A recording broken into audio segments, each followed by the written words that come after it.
Option trading नहीं खत्म हो सकता। ये एक बहुत ही बड़ी और सीरियस इंडस्ट्री है। सेबी ने ही कुछ वक्त पहले रिटेलर को वेलकम किया था। सेबी इतना बड़ा जो हमारा स्टॉक मार्केट है उसकी रेगुलेटरी बॉडी है, ये उसे इतना भी विजन नहीं है। वो 2-3 साल 5 साल का विजन नहीं रख सकती। ज़्यादा नॉलेज होता नहीं है ऑप्शन ट्रेडिंग क्या होता है, ऑप्शन चेन कैसे देखते हैं, ओपन इंटरेस्ट कुछ नहीं पता। वो जीरो हीरो जैकपॉट वाला जो चलता है ना, बस उसी से इन्फ्लुएंस होकर लोग चल जाते हैं और सबसे ज़्यादा वॉल्यूम होता है एक्सपायरी के दिन। मुझे रेगुलेशन से ज़्यादा रिस्ट्रिक्शन ज़्यादा लग रहे हैं। ऐसे नियम लाने की कोशिश कर रहे हो मतलब कि जिससे रिटेल ट्रेडर वो रिस्ट्रिक्ट हो जाएगा। अब उसे और भी ज़्यादा कैपिटल की ज़रूरत पड़ी। मतलब आपने पहले वेलकम किया, उसको आदत पड़वा दी, ठीक है, वो एडिक्ट हो गया। अब कहते हो नहीं 5,000 में काम नहीं होगा, अब तो 25,000 लगेंगे। पहले वो लॉस कर रहा था, अभी वो कर्ज ले। स्वागत है आपका आज के हमारे पॉडकास्ट में। आज के जो हमारे गेस्ट मिस्टर चिंतन रोटलीवाला, जो कि फाउंडर हैं हैप्पी ट्रेड के। सो चिंतन सर, काफ़ी सारी न्यूज़ आ रही हैं, सेबी कुछ अपने नियमों में भी बदलाव ला सकती है, जिसकी वजह से काफ़ी ट्रेडर्स को असर होने वाला है। कुछ लोगों ने तो ये भी कह दिया है कि ऑप्शन ट्रेडिंग खत्म हो जाएगी, यानी बंद हो जाएगी ये। अच्छा, ऑप्शन ट्रेडिंग बंद हो जाएगी। हाँ, ऐसा कहा जा रहा है। एक्चुअली काफ़ी वीडियोस आ रही हैं, ऐसी न्यूज़ ऐसे आ रहे हैं, इसलिए तो क्या विचार है आपका और इस बात में कितनी सच्चाई है? कोई सच्चाई नहीं है। ऑप्शन ट्रेडिंग बंद कैसे हो सकता है? ऑप्शन ट्रेडिंग बंद हो जाएगी मतलब आप सोचो कितने लोगों के घर चलते हैं ऑप्शन ट्रेडिंग पे, कितने लोग इस पे डिपेंडेंट हैं। व्यूज लाने के लिए कोई भी टाइटल दे देते हैं अपने वीडियोस को, ठीक है। आपने कितने वीडियोस ऐसे हैं जो खोल के देखे और उसमें वही कंक्लूजन है? आई थिंक एक भी नहीं है ऐसे। हो ही नहीं सकता, क्योंकि ये सच्चाई नहीं है, वो क्लिक बेट है।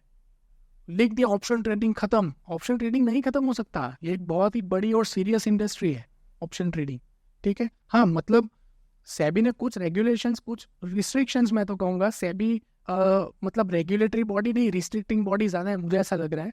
ये मेरी पर्सनल ओपिनियन, क्योंकि सेबी ने कुछ रेगुलेशंस ऐसे मतलब वो लोग, it is still the matter of discussion, ये इम्प्लाई नहीं हुआ है। लेकिन जो बात चल रही है, जिस तरह के रेगुलेशन सेबी लाने वाली है, सिर्फ ये सुनकर ही ये खलबली मची हुई है, क्योंकि इसका बहुत ही बड़ा इम्पैक्ट होने वाला है ऑप्शन ट्रेडिंग पे। ये न्यूज़ आखिर है क्या?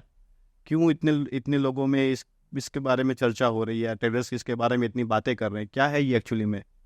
देखो, ये रूल जो है वो अभी तक इम्प्लाई नहीं हुए। सेबी ने एक कमेटी बिठाई और उन लोगों ने ये कुछ नियम लागू करने का सोचा है, अभी तक सोचा है, क्योंकि ये उसके पीछे वजह ये कि रिटेल इंडस्ट्री में, मतलब अगर ऑप्शन बायर की बात करूँ तो उनका ये रिपोर्ट है कि 100 में से 90 जो ऑप्शन बायर है वो लॉस कर रहे हैं। तो रिटेलर्स को लॉस से बचाने के लिए, उनको प्रोटेक्ट करने के लिए उन लोगों ने एक कमेटी बिठाई है और वो लोग सोच रहे हैं कि किस तरह से हम क्या रेगुलेटरी पास करें, क्या रेगुलेशंस लेके आए जिससे रिटेल ट्रेडर को प्रोटेक्ट किया जा सके, उनके लॉस को मिनिमाइज किया जा सके। मैं सबसे पहले आपको ये 3 जो मेजर रेगुलेशंस है जो वो लोग निकालना चाहते हैं वो मैं बता दो, और उसके बाद मैं आपको ये बताऊंगा कि ये इतनी इम्पैक्टफुल क्यों है, क्यों इतनी खलबली मची हुई है। वैसे तो सेबी आए दिन रेगुलेशंस निकालता रहता है, लेकिन ये 3 जो मेजर चेंजेस है जिससे ऑप्शन ट्रेडिंग पर बहुत ही ज़्यादा इम्पैक्ट पड़ने वाला है इसका। तो सबसे पहला रेगुलेशन वो सजेस्ट हो रहा है कि कॉन्ट्रैक्ट साइज की जो वैल्यू है वो बढ़ा के 5 लाख से बढ़ा के 20 या 25 लाख की हो जाएगी। मैं कॉन्ट्रैक्ट साइज की बात कर रहा हूँ। फिलहाल कॉन्ट्रैक्ट साइज है 5 लाख रुपए। किसी भी इंडेक्स का जो कॉन्ट्रैक्ट साइज होता है वो 5 लाख होना चाहिए ना। यानी समझो अगर निफ्टी जो है या बैंक निफ्टी बात कर लो, बैंक निफ्टी 50,000 पे चल रही है, उसका लॉट साइज है 15, ठीक है। तो लॉट साइज इनटू करंट जो स्ट्राइक प्राइस है उसका मिला के कम से कम 5 लाख होना चाहिए। तो वो जो फिगर है वो बढ़ा के 20 से 25 लाख कर देने वाले हैं। तो अभी क्या होगा कि पहले बात और थी, मतलब अभी भी ये है कि आपके पास अगर 2,000 5,000 भी है तो आप ऑप्शन बाइंग कर सकते हो, ट्रेड कर सकते हो, ऑप्शन ट्रेड कर सकते हो। मैं इक्विटी की तो बात ही नहीं कर रहा। और कितने लोग ऐसे हैं जो मतलब रातों रात सब कुछ छोड़ के या सीख के ऑप्शन ट्रेडिंग में अपनी किस्मत आजमाने चले आते हैं। तो ये जो लॉट साइज बढ़ा के, कॉन्ट्रैक्ट साइज बढ़ा के वो लोग ये अचीव करना चाहते हैं कि वो रिटेलर को वो लोग प्रिवेंट करे, वो रिटेलर ना आए। कैपिटल बढ़ा दिया उन लोगों ने, अब आप कम कैपिटल से ट्रेड नहीं कर सकते। सबसे पहला ये उन लोगों का एक सजेशन है। दूसरा ये कि वो लोग जो है वो एक्सपायरी कम करने वाले हैं। एक एक्सचेंज के पास एक इंडेक्स की एक ही वीकली एक्सपायरी होगी, एक ही वीकली एक्सपायरी होगी। बाकी सारे इंडेक्स की आपको मंथली एक्सपायरी ही रखनी पड़ेगी। दूसरा रेगुलेशन ये है। तो एनएससी तो मतलब BSE की बात करें तो BSE के पास तो सेंसेक्स है, सेंसेक्स एक इंडेक्स है, उसकी वो लोग वीकली एक्सपायरी हो जाएगी। लेकिन अगर NSE की बात करें तो Nifty, bank Nifty, mid cap, fin Nifty, बहुत सारे उनके पास इंडेक्स हैं। तो उनके पास अभी कोई एक ही इंडेक्स रहेगा जिसकी वीकली एक्सपायरी हो, मंथली एक्सपायरी, बाकी सब एक्सपायरी जो होगी मंथली स्विच हो जाएगी। एक्चुअली देखे तो काफ़ी बड़े हैं दोनों इंडेक्स, निफ्टी 50 और बैंक निफ्टी, काफ़ी लोग इसमें ट्रेड करते हैं। ज़्यादातर वॉल्यूम निफ्टी 50 और बैंक निफ्टी में रहता है, ठीक है।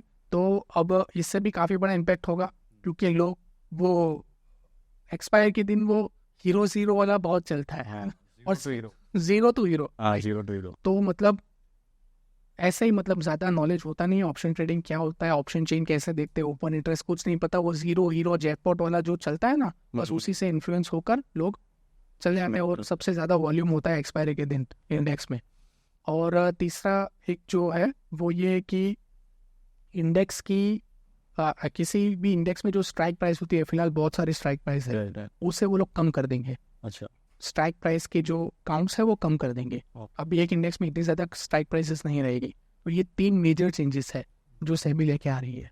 तो ये ट्रेडर्स को किस तरीके से इफेक्ट करेगा, आप जरा डिटेल में से बता पाओगे? जैसे अगर मैं बायर हूँ तो मुझे ये किस तरीके से इफेक्ट करेगा?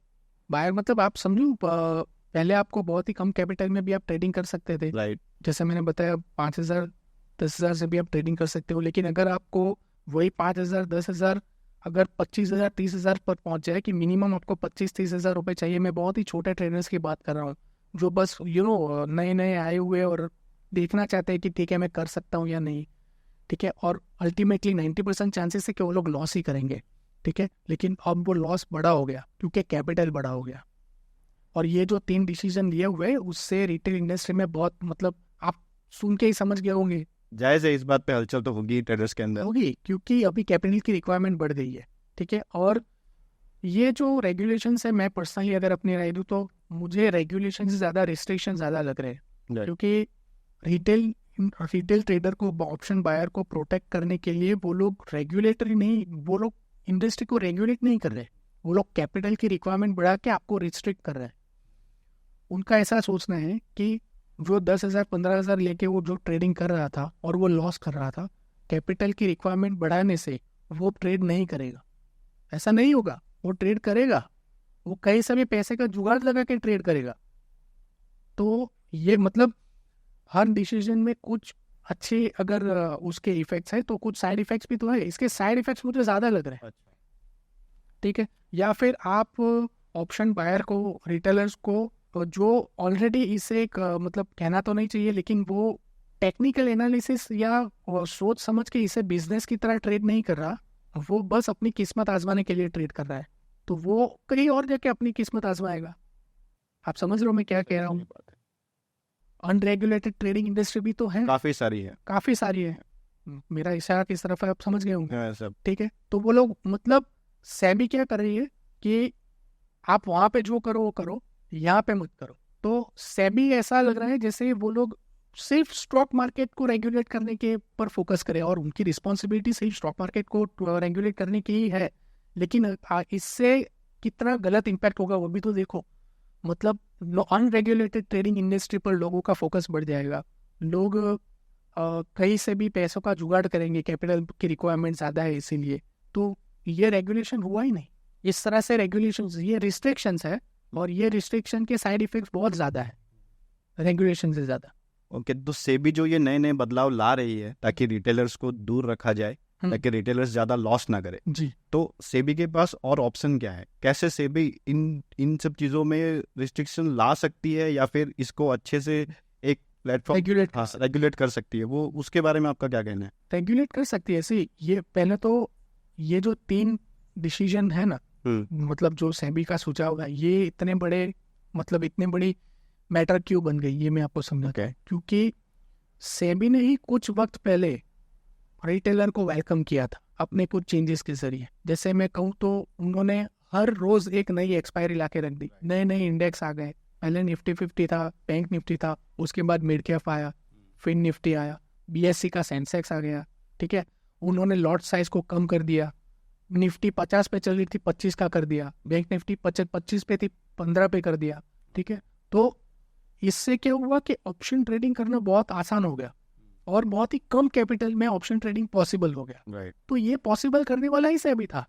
ये जो बदलाव किए थे ये बहुत पहले की बात नहीं है, ये अभी अभी हुए हैं।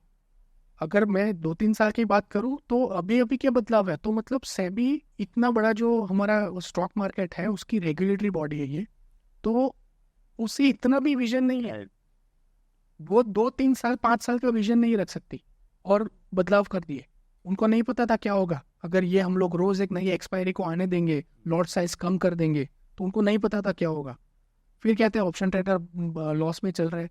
आपने सबको वेलकम किया और अब आप ऐसे नियम ला रहे हो, ऐसे नियम लाने की कोशिश कर रहे हो, मतलब कि जिससे रिटेल ट्रेडर रिस्ट्रिक्ट, हाँ अब वो रिस्ट्रिक्ट हो जाएगा। अब उसे और भी ज्यादा कैपिटल की जरूरत पड़ी। मतलब आपने पहले वेलकम किया, उसको आदत पड़वा दी, ठीक है, वो एडिक्ट हो गया। अब कहते हो नहीं 5,000 में काम नहीं होगा, अब तो 25,000 लगेंगे, तो वो चला नहीं जाएगा। वो 25,000 का इंतजाम करेगा। पहले वो लॉस कर रहा था, अभी वो कर्ज लेगा, तो कर्जदार भी हो गया। तो ये रेगुलेशन सिस्टम मुझे तो सही नहीं लगी।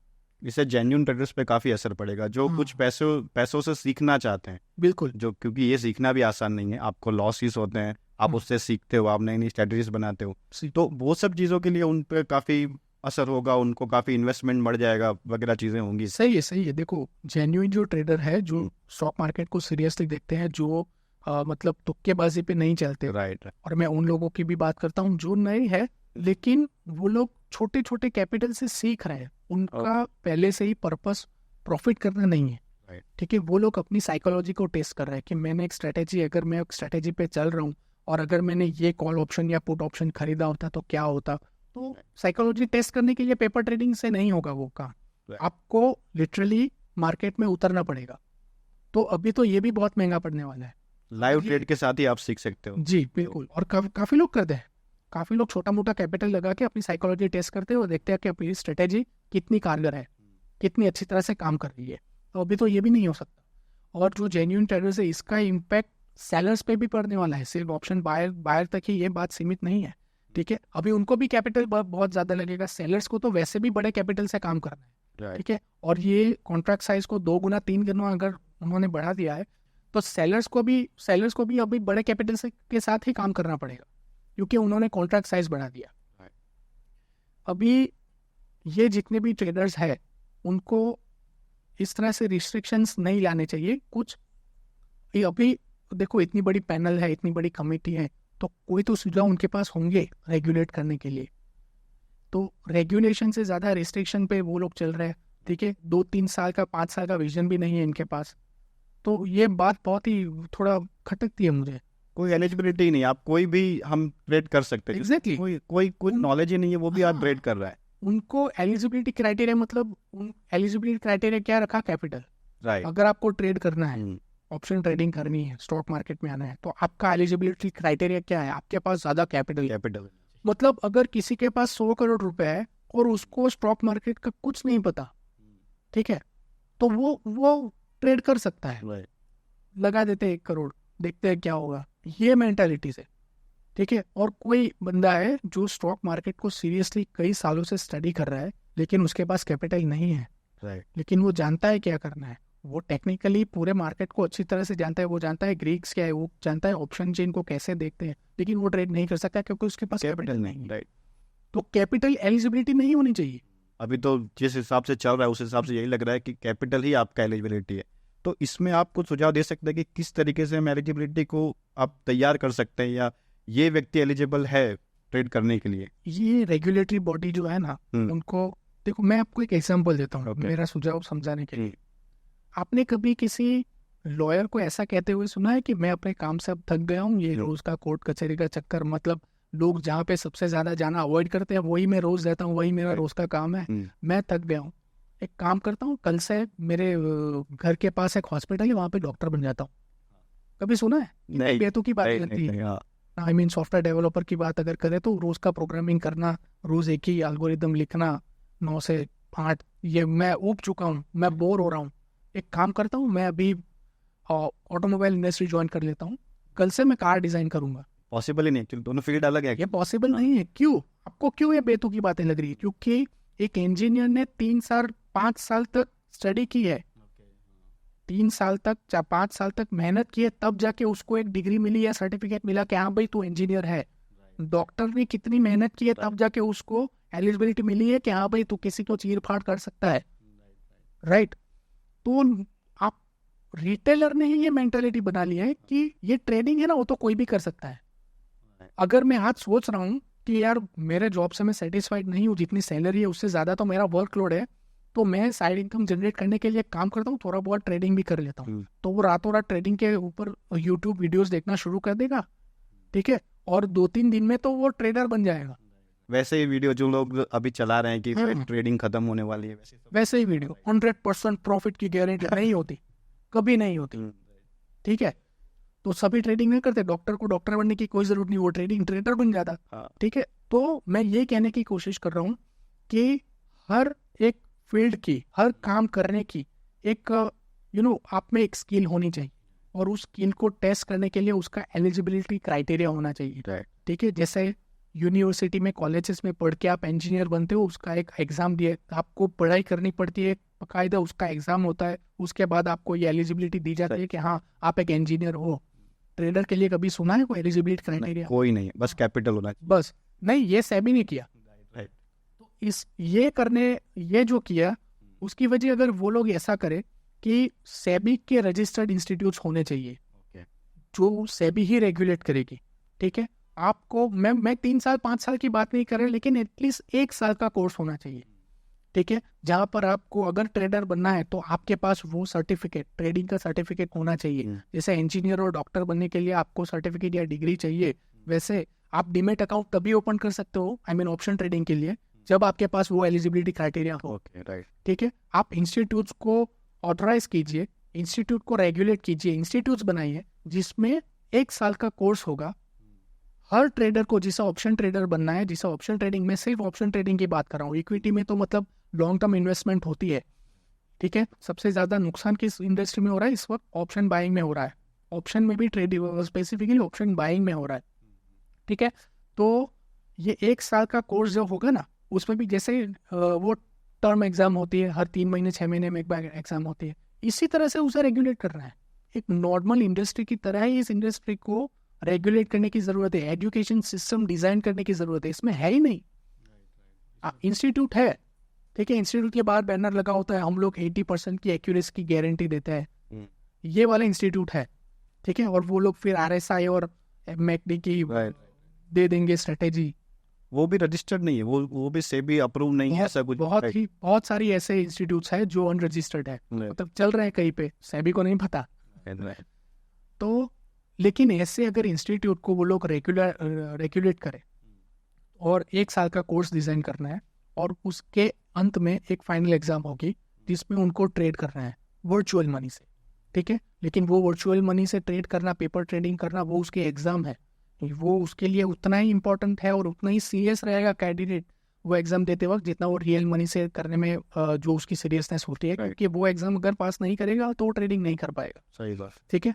तो उस एग्जाम में हम लोग देख सकते हैं कि उसने किस तरह से डिसीजन लिया, किस तरह से उसने ट्रेड लिया, ठीक है, क्या उसकी स्ट्रेटेजीज थी, उसके बेसिस पे एक एलिजिबिलिटी सर्टिफिकेट होना चाहिए, और उसी के बेसिस पे उसका कैपिटल भी डिसाइड होना चाहिए, ठीक है। कोई बहुत ही अच्छा स्ट्रेटेजी प्लानर होगा जो अच्छी तरह से उसने अगर सब कुछ क्लियर किया है, तो उसको एक लेवल की कैपिटल की एलिजिबिलिटी मिलनी चाहिए कि इतने तक आप कर सकते हो, इससे ज़्यादा का आप ट्रेड नहीं ले सकते, ठीक है। तो ऐसे बहुत सारे रेगुलेशन सेबी ला सकती है, रिस्ट्रिक्ट करने की क्या ज़रूरत है, ठीक है।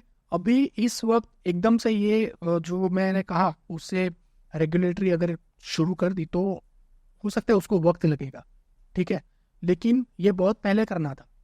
अब अभी भी इसकी शुरुआत हो सकती है, क्योंकि 90% of the traders 90% of time loss कर रहे हैं, ये आंकड़ा अभी भी वैसा ही है, और ये सालों से सुनते आ रहे हैं, ठीक है। तो कहीं तो शुरुआत कर दो, हो सकता है 2-3 साल बाद, 5 साल बाद ऐसा समय आएगा जो 90% नहीं रहेगा, क्योंकि नॉलेज ही नहीं है। लोग किसी भी कहीं से कोई टिप आई, उसके बेस पे उन्होंने ट्रेडिंग किया, लॉस किया।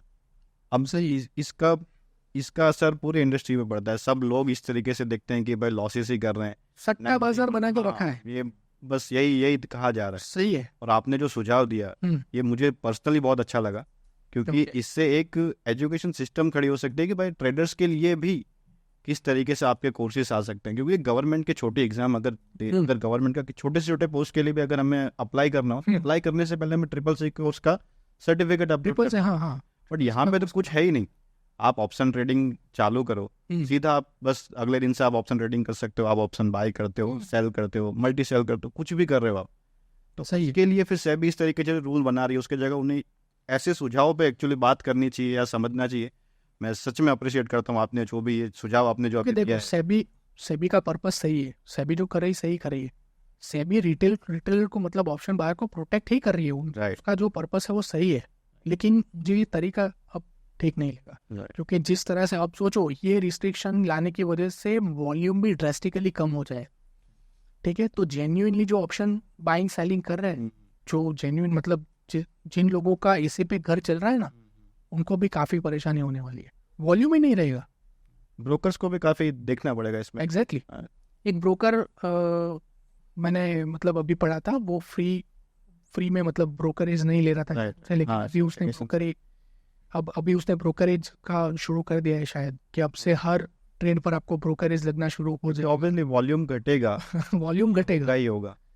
लेकिन बहुत बड़ा इम्पैक्ट है। वॉल्यूम कम होना यानी बहुत बड़ा इम्पैक्ट है, ये जो जेन्युइन ट्रेडर है उस पर भी उसका असर होने वाला है।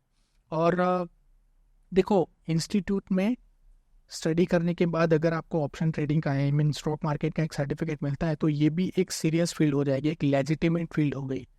इसको भी लोग सट्टे बाजार की तरह मतलब वो नज़रिए से देखना बंद कर देंगे। अगर इस तरह से आपको जैसे MBA बनना है तो आपको स्टडी करनी पड़ेगी, इसी तरह से अगर ट्रेडर बनना है तो उसका भी आप कोर्स करो और उसके बाद आप ट्रेडर बनो, तो ये एक लेजिटिमेट प्लेटफॉर्म बन जाएगा। सट्टे की तरह लोग नहीं देखेंगे इसे, जुगाड़ की तरह नहीं देखेंगे, ठीक है। क्योंकि अब आप जुगाड़ नहीं कर सकते, आपके पास सर्टिफिकेट होना ज़रूरी है। एक एलिजिबिलिटी एक्चुअली Exactly. होगी कि भाई अगर ट्रेडर बनना है तो आपको इतना एलिजिबल होना पड़ेगा। सही है। अभी तो बड़ा कैपिटल ही एक एलिजिबिलिटी दिख रही है जिस हिसाब से सेबी सोच रही है, हाँ, और सेबी जिस हिसाब से चेंजेस लाते जा रही है, मेरे हिसाब से उन्हें भी सोचना चाहिए कि आप अगर थोड़ा विजन लेके चलो, आप एटलीस्ट 3-4 साल के बाद का देख के चलो। अगर इतने जल्दी आप चेंजेस लाओगे तो एक ट्रेडर तो अभी सीख रहा है। लेकिन देखो, मैं एक बात कहूँ आपसे, उन्होंने वो जो चेंजेस किए थे वो भी वॉल्यूम बढ़ाने के पर्पस से किए होंगे, मैं नहीं जानता। उन्होंने रिटेल ट्रेडर को इस तरह से वेलकम किया, लॉट की साइज कम कर दी, एक्सपायरी हर दिन, ठीक है। लेकिन अब अगर उसके साइड इफेक्ट्स अगर उनको देखने को मिले, जब उन्हें पता चला कि आज ऑप्शन बायर बहुत ही ज्यादा लॉस कर रहा है, तो भी वो मतलब चलने तो दे नहीं सकते, उन्हें कुछ तो करना पड़ेगा, अपनी गलती को सुधारना तो पड़ेगा। सही कहा आपने। तो उनको कुछ तो स्टेप्स लेने पड़ेंगे, ठीक है। इसीलिए वो जो कर रहे हैं वो हमारे हित में कर, लेकिन उनका तरीका मुझे ये पसंद नहीं आया। वो रिस्ट्रिक्शंस पे रिस्ट्रिक्शंस लाते जा रहे हैं। शायद इसीलिए इतनी नाराजगी है लोगों में कि भाई ऐसे नए रूल्स आप मत लाओ, क्योंकि हम अभी तो राइट पूरा पैनिक हो चुका है। आप यूट्यूब पे स्क्रॉल करो, यही दिख रहा है आपको कि अभी ऑप्शन ट्रेडर्स का क्या होगा, जैसे आपने बोला ऑप्शन ट्रेडिंग बंद हो जाएगी, यही सब सोच रहे हैं लोग। अभी तक तो इम्प्लाई भी नहीं हुआ रूल, सोचा जा रहा है। It is still the matter of discussion, इस पे बात चल रही है। हो सकता है ना ऐसा कुछ ना हो, ठीक है। अभी इस वक्त मार्केट मतलब ट्रेडर्स की मेंटालिटी और उनके एक्सप्रेशंस को, उनकी फीलिंग जिस तरह से लोग एक्सप्रेस कर रहे हैं, वो देख के सेबी शायद ऐसा ना भी करे। Still it is a matter of discussion, इसमें पैनिक होने की जरूरत नहीं है, ठीक है। तो यही मेरा सुझाव है इस पे। और देखा जाए तो काफी बहुत बड़ा बदलाव होगा अगर ये होगा तो। बिल्कुल से वॉल्यूम काफी असर पड़ेगा, काफी। ये थे चिंतन नोटली वाला, जिन्होंने अपने सुझाव दिए जो सेबी कुछ नए बदलाव लाने के सोच रही है उस मामले में। हम उनसे दोबारा बात करेंगे अगले पॉडकास्ट में। Till then wish you a happy trade.